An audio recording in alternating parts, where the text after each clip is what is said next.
अब Zencart हमारे पास local host पे इंस्टॉल हो चुका है। हमारे पास जैसे कि मैं पहले पिछली वीडियो में जिक्र कर चुका हूँ कि हम हमारे पास दो एंड्स हैं। एक हमारा ये बैक एंड है जो हमारा एडमिन डैशबोर्ड है और ये हमारा फ्रंट एंड है। अब वन बाय वन हम इसके अंदर डिफरेंट ऑप्शंस को डिफरेंट उसके ऑप्शंस और फीचर्स को हम वन बाय वन यहाँ पे एक्सप्लोर करते हैं। कुछ इसके अंदर हम कुछ डिफरेंट चेंजेस करेंगे वन बाय वन। अब फॉर एग्जांपल अगर हम फ्रंट एंड को थोड़ा सा स्क्रॉल करें तो हमारे पास यहाँ पे काफी जगह पे Zencart के ये डिफॉल्ट बैनर्स आ रहे हैं। और इसको फर्दर स्क्रॉल करें अगर हम फुटर में भी मिल जाएगा, हमें फुटर में भी मौजूद है। इसी तरह हमारे पास लेफ्ट साइड पे भी मौजूद है। तो हमारे पास Zencart के काफी जगह डिफॉल्ट बैनर्स आ रहे हैं। तो पहला काम हम क्या करते हैं, अब हम इन बैनर्स को रिमूव करते हैं। बैनर्स को रिमूव करने के लिए हम वापस बाकी टैब्स में इसको बंद कर देता हूँ। अब हमारे पास दो ही टैब्स खुले हुए हैं, एक हमारे पास फ्रंट एंड है और एक हमारे पास उसका बैक एंड या डैशबोर्ड है। तो एडमिन डैशबोर्ड में जाने के बाद हमने यहाँ पे जाना है टूल्स और उसके बाद थर्ड पे ऑप्शन है बैनर मैनेजर। बैनर मैनेजर पे क्लिक किया और यहाँ पे जितने जो ग्रीन बटन्स आपको नजर आ रहे हैं, जो जितना जिनका स्टेटस ग्रीन है इनफैक्ट, उस पर आपने एक क्लिक करना है तो वो उसका स्टेटस जो है वो डिसेबल हो जाएगा। हम वन बाय वन सारे बैनर्स को डिसेबल कर लेते हैं यहाँ से। बैनर्स को डिसेबल करने के बाद एक दफा वापस फ्रंट एंड पे जाते हैं और इसको पेज को रिफ्रेश किया। पेज को रिफ्रेश किया तो हमारे पास जितने वहां पे साइड पे जो डिफॉल्ट बैनर्स थे वो वहां से रिमूव हो गए। अब सेंटर में हमारे पास जो ये Zencart का इमेज आ रहा है, बेसिकली ये बैनर नहीं बल्कि एक जस्ट एक इमेज है। अब हम नेक्स्ट इसको कैसे रिमूव कर सकते हैं, उसको कैसे किया जा सकता है, उसको रिमूव करने के लिए हम वापस एडमिन डैशबोर्ड में जाएंगे। यहाँ पे हम जाएंगे टूल्स और सेकंड लास्ट ऑप्शन है डिफाइन पेजेस एडिटर। इस पे क्लिक किया। क्लिक करने के बाद हमारे पास एक ड्रॉप डाउन आ जाएगी, इसमें से चूज करना है define main page. Define main page पे क्लिक किया। डिफाइन मेन पेज पे क्लिक करने के बाद इसके अंदर हमारे पास कुछ HTML कंटेंट नजर आ रहा है, कुछ PHP के टैग्स नजर आ रहे हैं। तो हमने क्या करना है, इसको थोड़ा सा स्क्रॉल किया और यहाँ पे हमारे पास कोड मौजूद है। जैसे फॉर एग्जांपल जो इमेज जो आ रही है Zencart बुक वाली, वो बेसिकली हम यहाँ से इसके कोड से देख सकते हैं कि ये जो बुक का इमेज का यूआरएल है वो ये रहा, zencartbook.png। तो हम बेसिकली क्या करते हैं, इस एंकर टैग को यहाँ से रिमूव कर देते हैं। और इसी तरह अगर हम इसको थोड़ा सा मजीद स्क्रॉल करें पेज को, तो यहाँ पे जैसे अभी फॉर एग्जांपल इसको पहले इसको एज इट इज सेव करते हैं और उसके बाद पेज को रिफ्रेश किया। पेज को रिफ्रेश किया तो अभी भी इमेज रिमूव नहीं हुआ। तो अब दोबारा एक दफा देखें हमने क्या गलती की है। एडिट में डिफाइन मेन पेज और यहाँ पे इनफैक्ट यहाँ पे भी मौजूद है। और उसके अलावा ये बेसिकली डिफरेंट लेआउट्स के लिए है। अगर इन केस अगर आप मोबाइल पे देख रहे हैं, टैबलेट पे देख रहे हैं, तो हर जगह से हमें ये जो टेक्स्ट है उसको रिमूव करना है या इमेज को रिमूव करना है। इमेज को रिमूव करने के बाद नेक्स्ट स्टेप हमने क्या करना है कि हमने इसके अंदर यहाँ पे जो अभी एक दफा दोबारा इसको सेव करते देखने के लिए कि हमारी इमेज रिमूव हुआ है कि नहीं, इस पे रिफ्रेश पे क्लिक किया। तब हमारा वो जो इमेज है वो रिमूव हो गया है। अब उसके बाद हमारे पास जो फर्दर डमी टेक्स्ट आ रहा है या जो जिसमें ये बेसिकली इंस्ट्रक्शंस लिखी हुई हैं कि ये टेक्स्ट कहाँ पे मौजूद है, आप इसको कैसे एडिट कर सकते हैं, ब्ला ब्ला, ये जो सारा टेक्स्ट है इसको रिमूव करना है। तो ये सारा टेक्स्ट हमारे पास इसी फाइल में मौजूद है, डिफाइन मेन पेज। और उसके बाद हमारे पास ये जो पैराग्राफ शुरू हुए हैं पी से लेकर नीचे पैराग्राफ तक, इस सारे को यहाँ से हम रिमूव कर देते हैं। और उसके बाद क्लिक किया सेव। सेव करने के बाद फ्रंट एंड को एक दफा दोबारा रिफ्रेश किया तो हमारे पास वो इमेज भी रिमूव हो गया और वो सारा टेक्स्ट भी वहां से रिमूव हो गया। अब हमारे पास नेक्स्ट चीज जो हमने करनी है वो ये जो मैसेज हमारे पास यहाँ पे आ रहा है, congratulation you have successfully installed your Zencart e-commerce solution, इस टेक्स्ट को यहाँ से रिमूव करना है। इसको रिमूव करने के लिए हमें मैनुअली जाना पड़ेगा कहाँ पे, स्टोर। स्टोर के अंदर हम जाएंगे इंक्लूड्स, लैंग्वेजेस, इंग्लिश। और इसके अंदर हमारे पास एक फाइल है जिसका नाम है index.php। इस फाइल को हमने ओपन करना है edit with notepad plus plus या जो भी आपके पास एडिटर मौजूद है, ड्रीम वीवर या नोटपैड या जो भी आप यूज करते हैं उससे ओपन करना है। ओपन करने के बाद इसको थोड़ा स्क्रॉल करना है। स्क्रॉल करने के बाद लाइन नंबर 52 और लाइन नंबर 56 के ऊपर जो लाइन मौजूद है इसको आपने रिमूव कर देना है। इसको रिमूव करते वक्त ख्याल करना है कि इसके जो दोनों एंड्स पे जो कोट्स हैं, सिंगल कोट्स, ये नहीं आपने रिमूव करने। इसको इनको एज इट इज छोड़ने के बाद फाइल को सेव कर देना। फाइल को सेव करने के बाद वापस हम फ्रंट एंड पे जाके इसको रिफ्रेश करते हैं और तो ये अभी रिमूव नहीं हुआ। अब यहाँ पे बेसिकली कहाँ डिफरेंस आता है, जेनकार्ड में बेसिकली जब आपकी बेसिकली टेम्पलेट ओवरराइड सिस्टम है जिसके अंदर बेसिकली अगर इस फोल्डर के अंदर इंग्लिश के अंदर आपकी जो करंटली थीम इंस्टॉल्ड है अगर उसका फोल्डर मौजूद है तो बेसिकली उसके अंदर वाली फाइल चलेगी।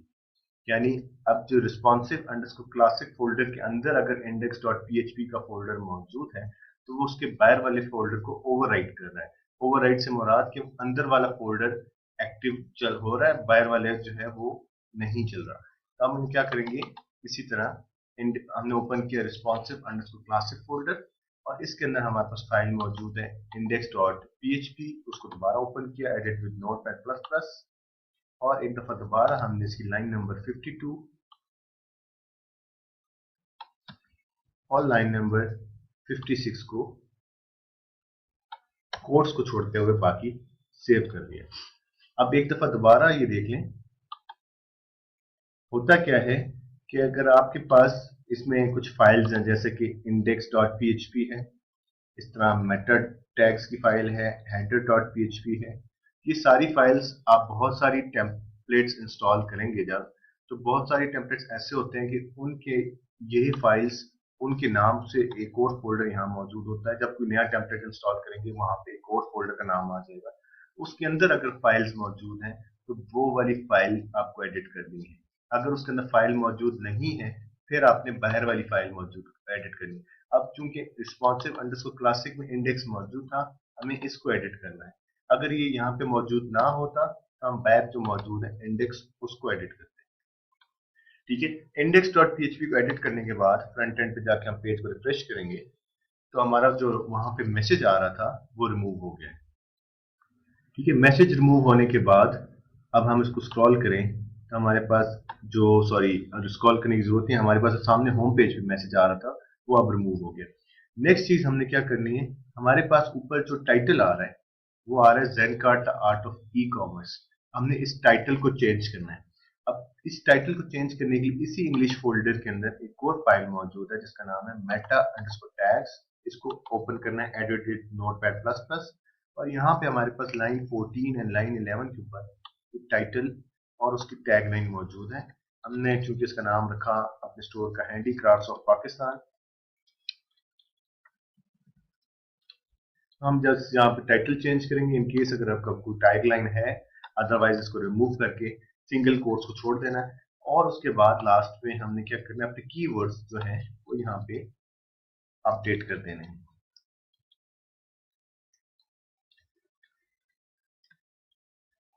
जस्ट कपल ऑफ एग्जांपल्स यहाँ पे मैंने ऐड कर दी और उसके बाद इसको सेव कर दिया। सेव करने के बाद हम वापस रिफ्रेश करते हैं इसको। रिफ्रेश किया तो हमारा जो टाइटल है वो भी चेंज हो गया है। टाइटल चेंज करने के बाद हमने क्या करना है, अब नेक्स्ट चीज जो चेंज करनी है वो है जो लोगों के नीचे एक टैग लाइन आ रही है।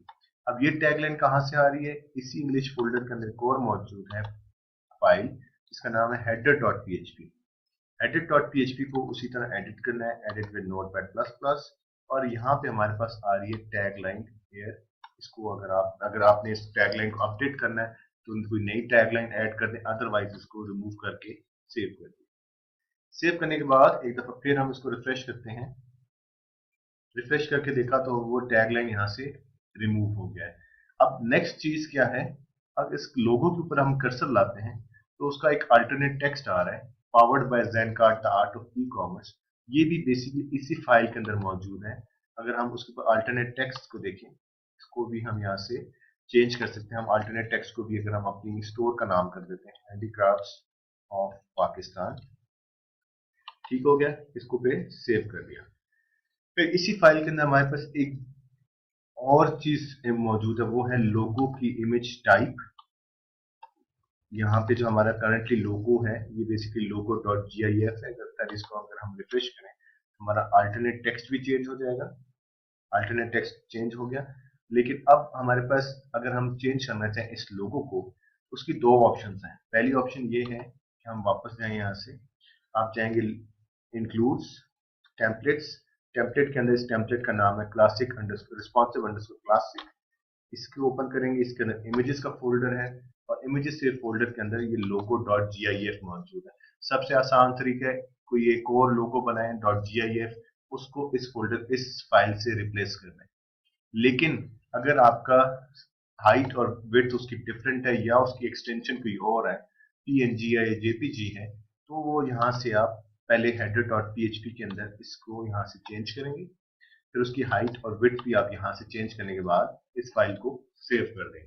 बेसिकली अगर आपने लोगो चेंज करना है, लोगो चेंज करने के लिए आपने अपलोड करना है image includes templates responsive underscore classic, उसके अंदर इमेजेस डायरेक्टरी के अंदर अपलोड करने के बाद उस इमेज का नाम जो हमने अपडेट करना है किसके अंदर, हेडर डॉट PHP के अंदर उसका नाम।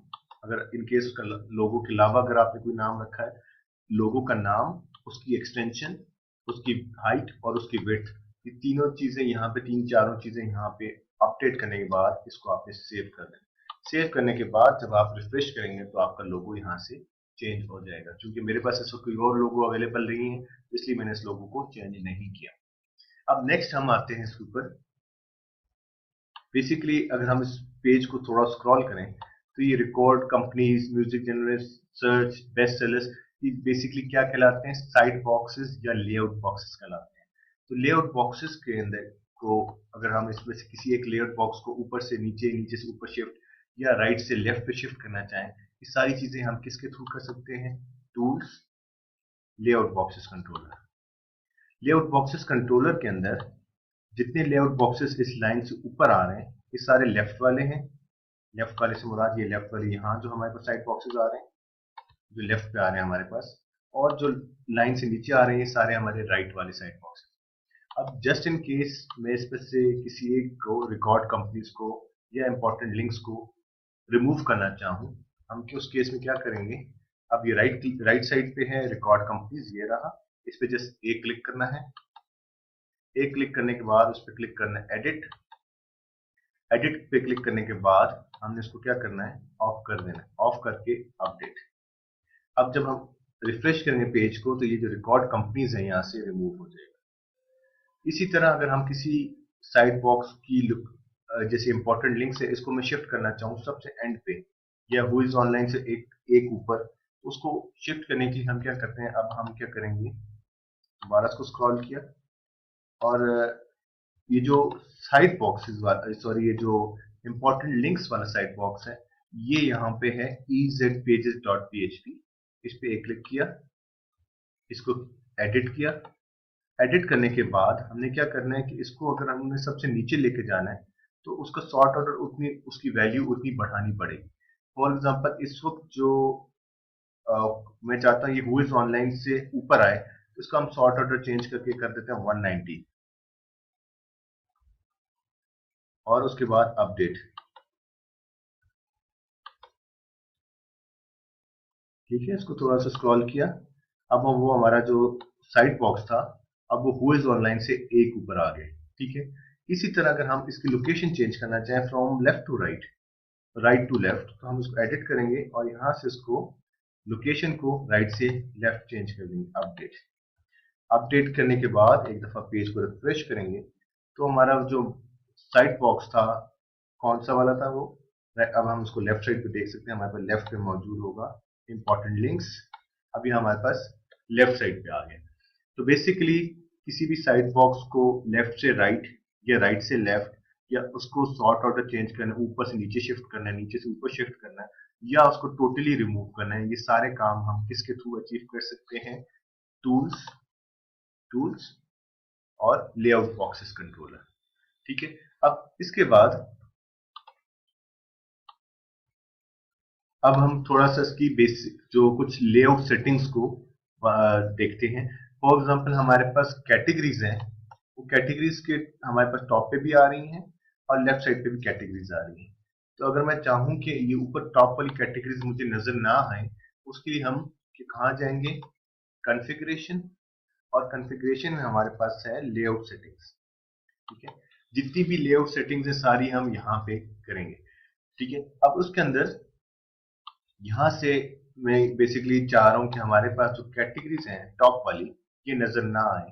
इसके लिए हम क्या करेंगे, वापस जाएंगे एडमिन के अंदर, और हमारे पास यहाँ पे एक ऑप्शन है कैटेगरी, सॉरी ये वाली नहीं है, कैटेगरी टैब समथिंग है। एक मिनट, इसको मैं थोड़ा सा स्क्रॉल कर लूँ।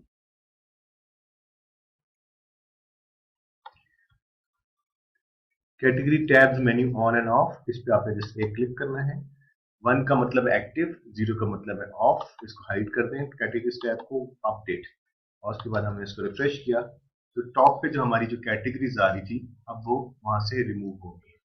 इसी तरह यहाँ पे हमारे पास अगर हम इस पेज को स्क्रॉल करें तो फुटर में हमारे पास इसका आ रहा है योर आईपी एड्रेस इज, इसको रिमूव करना चाहता हूँ मैं। हम इसी को लेआउट सेटिंग्स के अंदर थोड़ा सा स्क्रॉल करेंगे और यहाँ पे हमारे पास ऑप्शन है फुटर आईपी एड्रेस, इसको भी 0 करके अपडेट कर दिया। फिर लास्टली अगर हम चाहें कि इसको, हमारे पास जो होम पेज पे ग्रीटिंग आ रही है, customer greeting, welcome guest would you like to log yourself in, इसको भी रिमूव करना है। इसको रिमूव करने के लिए हम एक दफा फिर लेआउट सेटिंग्स के अंदर हमारे पास है कस्टमर ग्रीटिंग, होगा यहाँ पे, ये रहा शो ऑन इंडेक्स पेज, इसको भी 0 किया और अपडेट कर दिया। अब इसके अंदर हमारे पास बेसिकली 3 कॉलम्स हैं, ये हमारा लेफ्ट कॉलम है, ये सेंटर है, और ये हमारा राइट कॉलम है। जस्ट इन केस अगर हम चाहें कि हमारा ये इस थीम के अंदर ये राइट कॉलम बिल्कुल नजर ना आए, उसके लिए हम क्या करेंगे, हम दोबारा लेआउट बॉक्सेस में जाएंगे और हमारे पास एक ऑप्शन है यहाँ पे कॉलम राइट स्टेटस ग्लोबल, इस पे क्लिक किया और उसके बाद 0 पे क्लिक कर दिया और अपडेट। इसको अपडेट करने से क्या होगा कि हमारा जो थर्ड कॉलम है राइट वाला वो टोटली रिमूव हो जाएगा। अब उस कॉलम के अंदर अगर आपने किसी साइड बॉक्स को डिस्प्ले भी किया हुआ है तो वो अब नजर नहीं आएंगे, बिकॉज वो हमने वो कॉलम सारा हाइड कर दिया। अब उसके बाद देखा जा सकता है कि हमारे पास बेसिकली ये 2 कॉलम हो गए, थर्ड कॉलम हमने टोटली रिमूव कर दिया है। अब इसकी जो हमारा जो लेफ्ट कॉलम रह गया है, इसके अंदर अगर हमने इसकी विड्थ को ऐड थोड़ा सा इंक्रीज करना है या इसके साइड बॉक्सेस की विड्थ को थोड़ा सा इंक्रीज करना है, उसके लिए हमारे पास पहले हम यहाँ से उसकी कॉलम की विड्थ यहाँ से चेंज कर सकते हैं। अगर बाय डिफॉल्ट ये 150 है लेकिन हम इसको थोड़ा सा इंक्रीज करना चाहें 200 पिक्सल्स। लेफ्ट राइट को इसलिए करने की जरूरत नहीं है क्योंकि राइट कॉलम हमने ऑटो ऑलरेडी रिमूव किया हुआ है। इसको रिफ्रेश किया तो ये थोड़ा सा कॉलम ऐड हो गया है, यहाँ से बीच में थोड़ा सा डिफरेंस आया है। इसी तरह हमने इसका जो लेआउट बॉक्स है, जो हमारा साइड बॉक्स है, उसकी भी हमने, सॉरी ये हमारी बॉक्स की विड्थ थी, अब हमने कॉलम विड्थ के ऊपर थोड़ा सा ऐड करना है। एक विड्थ बेसिकली उस कॉलम की है और एक विड्थ जो है वो उस बॉक्स की है, और उसको चेंज करने के बाद हम रिफ्रेश करेंगे तो हमारा जो कॉलम है वो भी थोड़ा सा बढ़ गया है। हमने उसकी वैल्यू चेंज करके 150 टू 200 पिक्सल्स कर दिए। ठीक है, अब उसके बाद ये हमने कुछ बेसिक लेआउट सेटिंग्स की है हमारे इसके अपने ज़ेन कार्ड के अंदर। यहाँ से अगर मैं चाहूँ कि हमारा ये जो रिव्यूज और मैन्युफैक्चरर्स अगर इन केस नहीं दिखाने, तो हम एक दफा दोबारा टूल्स, लेआउट बॉक्सेस, कंट्रोलर, और यहाँ पे अगर हम फॉर एग्जांपल कौन सा था, मैन्युफैक्चरर्स नहीं दिखाना चाहता है, इसको एडिट किया और इसको हम यहाँ से ऑफ कर देते हैं और अपडेट। अपडेट करने के बाद एक दफा रिफ्रेश किया तो हमारा वो मैन्युफैक्चरर्स भी लेफ्ट से रिमूव हो गया।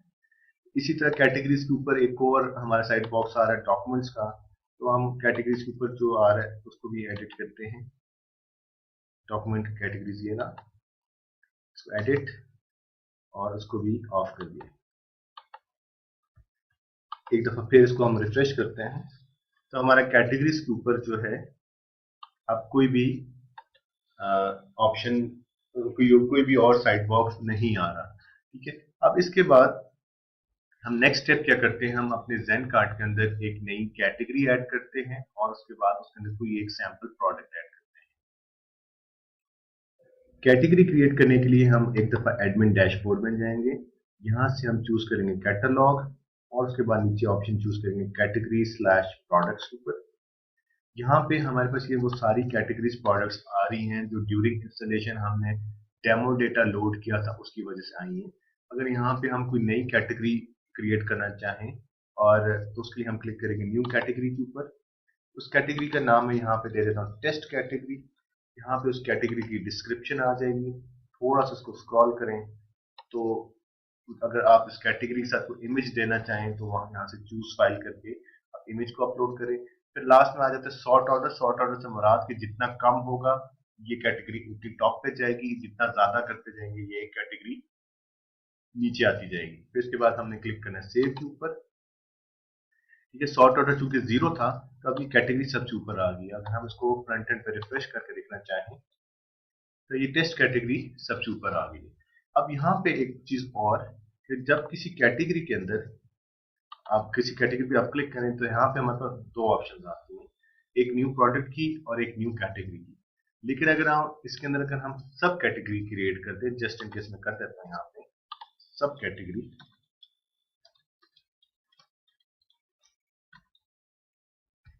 अगर किसी कैटेगरी के अंदर सब कैटेगरी आ जाए तो अब उसके अंदर आप प्रोडक्ट ऐड नहीं कर सकते। वो प्रोडक्ट कहाँ ऐड होगा, उसी सब कैटेगरी अंदर जाकर।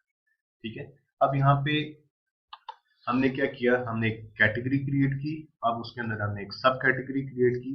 अब उसके अंदर लास्ट में हम क्या करते हैं, एक प्रोडक्ट ऐड करते हैं। प्रोडक्ट का नाम हमने रख दिया टेस्ट प्रोडक्ट 1। टेस्ट प्रोडक्ट के बाद हम इसको थोड़ा सा स्क्रॉल करते हैं, बाकी इसकी जो डिटेल्स है, अगर यहाँ पे अगर आप डेट अवेलेबल, अगर अभी आपके पास प्रोडक्ट अवेलेबल नहीं है, फ्यूचर में किसी डेट पे अवेलेबल होना है, वो डेट यहाँ पे डाली जा सकती है। मैन्युफैक्चरर्स अभी हमने जो इसमें ड्रॉप डाउन में आ रही है वो मैन्युफैक्चरर्स हैं जो डेमो डेटा से हैं। अभी हमने खुद इस वक्त करंटली कोई मैन्युफैक्चरर ऐड नहीं किया। और उसके बाद अगर तो प्रोडक्ट आपका टैक्सेबल है तो आप टैक्स क्लास डिफाइन करेंगे। तो अभी फिलहाल हम जैसे इसके ऊपर इसकी प्राइस रख लेते हैं $10 और उसके बाद थोड़ा सा इसको नीचे स्क्रॉल किया।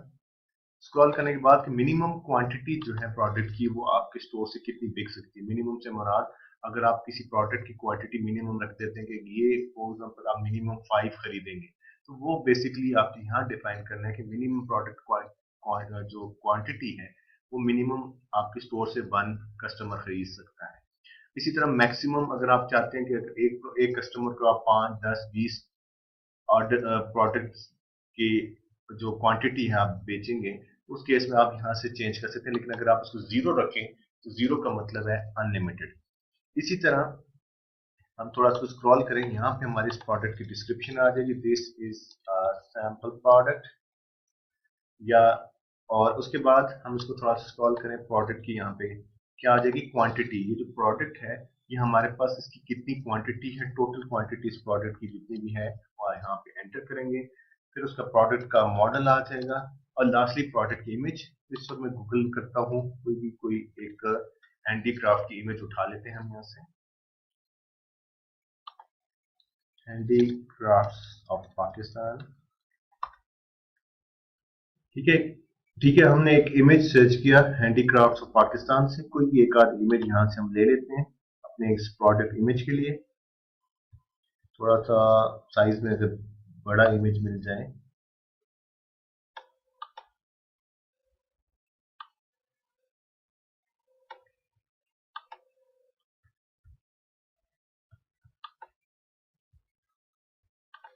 ठीक है, जैसे फॉर एग्जाम्पल हमें एक ये इमेज है, इसको यहाँ से मैं इस इमेज को अपने पास सेव कर लेता हूँ, सेव इमेज एज, और इस इमेज को डेस्कटॉप पे सेव किया प्रोडक्ट 1 के नाम से, और वापस एडमिन में जाकर इस इमेज को चूज किया प्रोडक्ट 1, थोड़ा पेज को स्क्रॉल किया और उसके बाद इमेज चूज करने के बाद हमने यहाँ पे क्या है कि शिपिंग वेट भी एंटर कर सकते हैं। प्रोडक्ट का शिपिंग वेट बेसिकली अगर आप किसी को प्रोडक्ट, जब आपकी वेबसाइट के ऊपर कोई ऑर्डर आए और आप उसको प्रोडक्ट शिप करेंगे तो वो जो शिपिंग कॉस्ट बेसिकली उसके वेट पे डिपेंड करती है।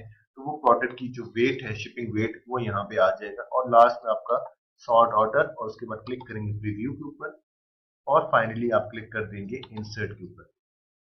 इंसर्ट पे क्लिक करने के बाद एक दफा फिर हम फ्रंट एंड पे जाते हैं और उस पेज को रिफ्रेश करेंगे तो हमारे पास टेस्ट कैटेगरी के आगे अब 1 हमें ये बता रहा है इस कैटेगरी के अंदर एक प्रोडक्ट है, और इस कैटेगरी पे हमने क्लिक किया। उस कैटेगरी के अंदर हमारे पास बेसिकली एक और सब कैटेगरी है और उसके अंदर हमारे पास एक प्रोडक्ट है। ठीक है, अब हम चाहते हैं कि हमारा जो कस्टमर है वो इस वेबसाइट पे आएगा और वो क्या करेगा, जस्ट इस ऑर्डर को, जस्ट प्रोडक्ट को ऐड टू कार्ट कर लेगा। ऐड टू कार्ट करने के बाद जब वो चेकआउट पे जाएगा तो उसको बेसिकली अकाउंट बनाना पड़ेगा। अकाउंट बनाने के लिए अगर हम इसको थोड़ा स्क्रॉल करें तो यहाँ पे कुछ इंफॉर्मेशन आ रही है जो बाय डिफॉल्ट आ रही है, सॉरी, जो मतलब हमारे पास जो रजिस्ट्रेशन फॉर्म आ रहा है उसके अंदर जो फील्ड्स आ रही है हम इनको भी चेंज कर सकते हैं। फॉर एग्जांपल यहाँ पे कंपनी नेम आ रहा है, मैं कहता हूँ मुझे ये रिक्वायर्ड नहीं है, हम इसको हटा सकते हैं। इस तरह अगर हम यहाँ से डेट ऑफ बर्थ को हटाना चाहें इसको हटा सकते हैं, और इस तरह कुछ और भी इंफॉर्मेशन अगर हम यहाँ से हटाना चाहें, फैक्स नंबर को अगर हम हटाना चाहें या कोई और यहाँ से हटाना चाहें, उसके लिए हम क्या करेंगे, एडमिन में जाएंगे, कॉन्फ़िगरेशन, कस्टमर डिटेल्स, इस पे क्लिक किया। कस्टमर डिटेल्स में जाने के बाद अगर हम इसमें से सबसे पहले कंपनी को हटाना चाहें, कंपनी पे क्लिक किया और कंपनी को फॉल्स कर दिया। ठीक है, कंपनी को फॉल्स करने के बाद नेक्स्ट स्टेप में क्या करता हूं, हम उसको डेट, हम कहते हैं मुझे कस्टमर की date of birth in case नहीं चाहिए तो हम डेट ऑफ बर्थ को भी यहाँ से टर्न ऑफ कर देते हैं। लास्टली अगर मैं चाहता हूँ कि हमारा जो कस्टमर साइन अप हो रहा है तो वो बाय डिफॉल्ट यहाँ पे जो कंट्री आ रहा है वो यूनाइटेड स्टेट्स आ रहा है, इसको चेंज करना चाहूँ तो यहाँ से हम इसको एडिट पे क्लिक करेंगे और यहाँ से कंट्री चेंज करके पाकिस्तान करके अपडेट कर देंगे। अब एक दफा फिर हम फ्रंट एंड पे जाके पेज को रिफ्रेश करते हैं। अब थोड़ा सा स्क्रॉल किया तो ऊपर कंपनी भी यहाँ से रिमूव हो गया, डेट ऑफ बर्थ भी रिमूव हो गया, और उसके अलावा हमने एक और ऑप्शन क्या की कि हमने जो कंट्री था बाय डिफॉल्ट वो पाकिस्तान कर दिया। लास्टली यहाँ से अगर हम चाहें कि हमारा जो प्रोविंस है ये एज ए ड्रॉप डाउन आ जाए तो ड्रॉप डाउन ऐड करने के लिए भी हम यहाँ पे हमारे पास ऑप्शन है always display as a pull down, इस पर क्लिक किया और इसको ट्रू कर दिया। ट्रू पे क्लिक करने के बाद अपडेट पे क्लिक किया, दोबारा हम इसको रिफ्रेश करते हैं यहाँ से और ठीक है, इसमें हम जब ड्रॉप डाउन में जा रहे हैं तो हमारे पास कोई यहाँ पे ऑप्शन मौजूद नहीं है। अब हमने नेक्स्ट काम क्या करना है, हमने जोन्स डिफाइन करने। जोन से मुराद, अब हम यहाँ पे जाएंगे localization, sorry, location and taxes के ऊपर, यहाँ पे हम क्लिक करेंगे जोन के ऊपर। अब हम फॉर एग्जांपल चाहते हैं हम पाकिस्तान को 4 डिफरेंट जोन्स में डिवाइड करें, यानी 4 डिफरेंट सूबों में डिवाइड करना चाहते हैं, उसके लिए हम यहाँ पे 4 डिफरेंट जोन्स बनाते हैं। जोन्स हमें कहाँ हेल्प होंगे, अगर फॉर एग्जांपल हम चाहते हैं कोई हमारा शिपिंग मेथड है वो किसी एक स्पेसिफिक जोन में हम चाहते हैं कि हम फ्री शिपिंग देना चाहते हैं, अगर हम चाहते हैं हमारे जो सिर्फ केपीके के जो कस्टमर्स हैं हम उनको फ्री शिपिंग देना चाहें तो वो बेसिकली जोन के थ्रू हम अचीव करेंगे। पहला काम क्या करना है, हम यहाँ पे जोन्स क्रिएट करेंगे। जोन क्रिएट करने के लिए इसको थोड़ा सा पेज को स्क्रॉल किया और क्लिक किया न्यू जोन के ऊपर। जोन का नाम देंगे हम यहाँ पे केपीके, शॉर्ट करके उसका कोड दे दिया और उसके बाद कंट्री सिलेक्ट किया पाकिस्तान। फिर इसी तरह हम यहाँ पे एक और जोन ऐड करते हैं और उसका नाम दे दिया पंजाब, उसको शॉर्ट करके कर दिया पीबी, फिर पाकिस्तान। फिर एक और जोन ऐड किया बलोचिस्तान, इसको मैं BL कर देता हूँ और इसका कंट्री भी पाकिस्तान। इंसर्ट, फिर एक लास्ट जोन हम ऐड करते हैं यहाँ पे सिंध, और सिंध को SD कर देता हूँ और पाकिस्तान। इंसर्ट। अब हमने क्या किया, 4 जोन्स क्रिएट किए, अब हमें उनकी जोन डेफिनेशंस क्रिएट करनी। जोन के बाद हमने आने जोन डेफिनेशंस के ऊपर, जोन डेफिनेशंस पे क्लिक किया और यहाँ पे हम क्लिक करेंगे इंसर्ट के ऊपर। इंसर्ट पे क्लिक करने के बाद हमने पहले जोन जो हमने रखा था KPK, उसके साथ उसकी पूरी डिस्क्रिप्शन डाल देता हूँ, खैबर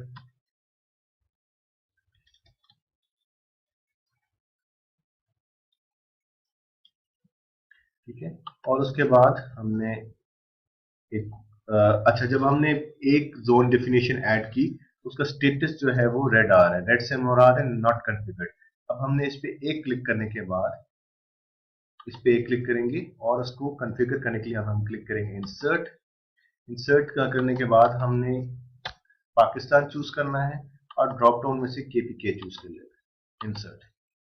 अब उसके बाद वापस बैक जाएं तो हमारे पास केपीके के अगेंस्ट अब हमारे पास रेड नहीं आ रहा बल्कि अब येलो हो गया। येलो से मुराद है कि जोन डिफाइन हो गया लेकिन ये टैक्सेबल नहीं है। अभी हमने टैक्सेस डिफाइन नहीं किया, हम जस्ट एक जोन डिफाइन किया और जोन की फिर हमने डेफिनेशन ऐड की। इसी तरह हम एक और जोन डेफिनेशन ऐड करते हैं, इंसर्ट, और उसमें यहाँ पर रखा पंजाब, डिस्क्रिप्शन में पंजाब पाकिस्तान और इंसर्ट।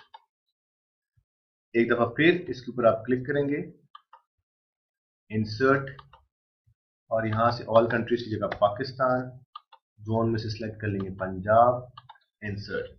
सिमिलरली हम बाकी दो भी प्रोविंसेस इसी तरह ऐड कर सकते हैं।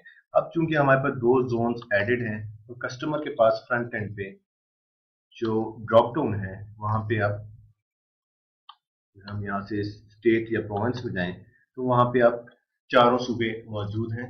और इसी तरह बेसिकली हमने यहाँ पे चार सूबे, बेसिकली हमने चार डिफरेंट जोन्स ऐड किए थे और उसके बाद उनमें से हमने सिर्फ दो की डेफिनेशन वहां पे ऐड की। और अगर हमारे पास जो कस्टमर साइन अप होगा तो कस्टमर के पास ड्रॉप डाउन के अंदर स्टेट प्रोविंस के अंदर वो चार जोन्स मौजूद हैं जो हमने अभी डिफाइन किए। अब हमने क्या करना है कि हम चाहते हैं कि हमारा जो कस्टमर है जब वो ऑर्डर प्लेस करे तो उसको हम फ्री शिपिंग ऑफर करें और उसके बाद हम उसको पेमेंट मेथड के केस में कैश ऑन डिलीवरी ऑफर करें। सबसे पहले हम क्या करते हैं, एक कस्टमर का अकाउंट बना लेते हैं। फॉर एग्जांपल मैं इस पे अपना खुद ही अकाउंट बना लूं, उस्मान।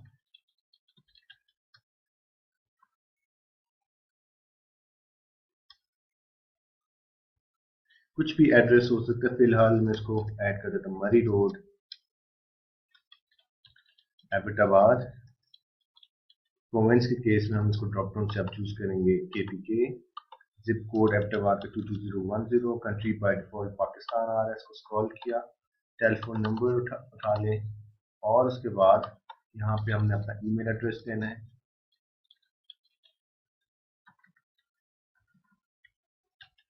दो दफा पासवर्ड एंटर करना है और उसके बाद लास्ट में सबमिट द इंफॉर्मेशन। तो बेसिकली हमने क्या किया, एक एज अ कस्टमर हमने यहाँ पे एक अकाउंट बनाया। अकाउंट बनाने के बाद अगर हम इसको नीचे स्क्रॉल करें तो हमारे पास तीन शिपिंग मेथड्स आ रहे हैं। अब शिपिंग मेथड तो हमने कोई डिफाइन नहीं किया। अब शिपिंग मेथड्स को देखने के लिए हम वापस जाएंगे एडमिन के अंदर, मॉड्यूल्स, शिपिंग। शिपिंग के अंदर अब हम यहाँ क्या करते हैं, हमारे पास जो एक ऑप्शन मैंने जैसे कहा कि हम चाहते हैं हम कस्टमर को फ्री शिपिंग ऑफर करें। फ्री शिपिंग के लिए अब फ्लैट रेट से मुराद है कि कस्टमर जो मर्जी खरीदे आप उसको एक फिक्स्ड अमाउंट चार्ज करें। इसी तरह पर आइटम ये है कि पर आइटम पे उसको शिपिंग प्राइस चार्ज की जाए। इसी तरह स्टोर पिकअप से मुराद है कस्टमर खुद आके आपके स्टोर से वो प्रोडक्ट ले जाए। तो हम क्या करते हैं, वन बाय वन इन सारे शिपिंग मेथड्स को यहाँ से रिमूव कर देते हैं। पर आइटम को भी रिमूव किया, फ्लैट रेट को भी रिमूव किया और हमारे पास जो फ्री ऑप्शन है जस्ट इसको हम यहाँ पे इंस्टॉल करना। इंस्टॉल करने के बाद अब इसको थोड़ा स्क्रॉल करें तो यहाँ पे हमारे पास वो शिपिंग जोन बोल रहा है कि ये जो फ्री शिपिंग हम ऑफर कर रहे हैं ये किसके लिए, कौन से जोन के लिए। तो मैं यहाँ से कहता हूँ ये बेसिकली आप इसको फ्री शिपिंग केपीके के लिए करते हैं। अब इसको हम कर देंगे अपडेट। अपडेट करने के बाद अगर हम इसको वापस फ्रंट एंड पे जाकर रिफ्रेश करते हैं तो यहाँ पे अब फ्री शिपिंग की ऑप्शन आ गई है हमारे पास। और ये हमने किसके थ्रू की, हमने जोन्स ऑलरेडी डिफाइन किए हुए थे, दो डिफाइन किए थे, चार हमने जोन वहां पे ऐड किए थे। और जो चूंकि दो हमने डिफाइन किए थे तो वही दो जोन्स यहाँ पे जब आप शिपिंग मॉड्यूल को ऐड करते हैं तो वही दो मॉड्यूल सॉरी जोन्स नजर आ रहे हैं जो हमने जिनकी डेफिनेशन भी ऐड की हुई है। तो वहां से हमने क्या किया कि हमने यहाँ पे फ्री शिपिंग मॉड्यूल जो है उसको एक्टिवेट करना है अपने कस्टमर्स के लिए। तो हमने उसको एडिट किया, एडिट करने के बाद हमने उसको जोन में स्पेसिफाई कर दिया कि अगर केपीके से कोई कस्टमर आए तो उसको आप फ्री शिपिंग ऑफर कर। फ्री शिपिंग चूज करने के बाद कस्टमर को नेक्स्ट करेगा, कंटिन्यू। ठीक है, अब उसके बाद यहाँ पे पेमेंट मेथड अभी और कोई भी नहीं आ रहा सिवाय एक चेक मनी ऑर्डर के केस में। तो यहाँ पे हम उसको कैश ऑन डिलीवरी भी ऑफर करना चाहते हैं, तो हम वापस ऊपर जाएंगे थोड़ा सा, मॉड्यूल्स, पेमेंट के ऊपर। पेमेंट के ऊपर हमारे पास फ्री ऑर्डर को हम फिलहाल बंद कर देते हैं, रिमूव। यहाँ पे हमारे पास ऑप्शन है कैश ऑन डिलीवरी, इसको हम क्या करते हैं, इंस्टॉल, अपडेट। ठीक है, और उसके बाद अगर अगर आप ये ऑप्शन भी देना चाहें कि अगर आपका कस्टमर अगर cash on delivery option choose करे तो उसको प्रोडक्ट रिसीव करने पे आप वो पे करेगा। और दूसरी ऑप्शन ये कि अगर आप चाहते हैं कि वो आपको चेक या मनी ऑर्डर भी भेजे या बैंक ड्राफ्ट भेजे, उसके लिए हम इसको एडिट करेंगे। और इसकी जो चेक या मनी ऑर्डर का जो मॉड्यूल है, इसको जो आखिर में आ रहा है मेक पेएबल टू, यहाँ पे आपने अपना नाम एंटर कर देना या स्टोर का ओनर का नाम आ जाएगा जिसके नाम पे वो चेक्स आएंगे, और उसके बाद क्लिक कर देना अपडेट।